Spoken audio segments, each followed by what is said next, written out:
یہ عراق میں کوفہ سے کربلا جاتے ہوئے مسجد سہلہ ہے، بڑی تاریخی اور بڑی قدیم مسجد ہے، اور یہ جگہ جہاں ہم کھڑے ہیں یہ ہمارے جو گائیڈ ہیں اس کو حضرت ابراہیم علیہ السلام کا مقام بتا رہے ہیں۔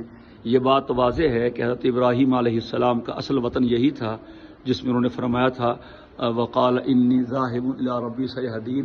جو شام حضرت ابراہیم علیہ السلام گئے تھے مکہ مکرمہ سے تو یہیں سے ہو کے گئے تھے۔ تو یہاں بہت بڑی مسجد ہے اس وقت میں، اور اس کے 4 کونے ہیں۔ اس کونے پہ مقام ابراہیم ہے جس کے بارے میں یہ بتا رہے ہیں کہ ہاں سے ابراہیم علیہ السلام قوم عمالقہ سے لڑنے کے لیے گئے تھے، اور آگے سامنے کونے پہ حضرت ادریس علیہ السلام کا مقام ہے، اور پھر اس کے آگے کونے پہ جو ان کے نظریے کے مطابق امام غائب نے آنا ہے وہ اس کا مقام رکھا ہوا ہے۔ وہاں پہ امام غائب آئیں گے اور اپنے اہل و عیال کے ساتھ وہاں ٹھہریں گے، اور جو آگے چوتھا کونا ہے اس میں حضرت خضر کا مقام بنایا ہوا ہے، اور اس سامنے والے کونے میں جو حضرات انبیاء کرام ہیں ان کا مقام ہے۔ یہ اس میں کوئی شک نہیں، یہ ساری زمین ارض انبیاء ہے، یہ عراق ہے اور یہ شام ہے، یہ ارض انبیاء ہے، یہ مسجد سہلہ کا اندرونی حصہ ہے۔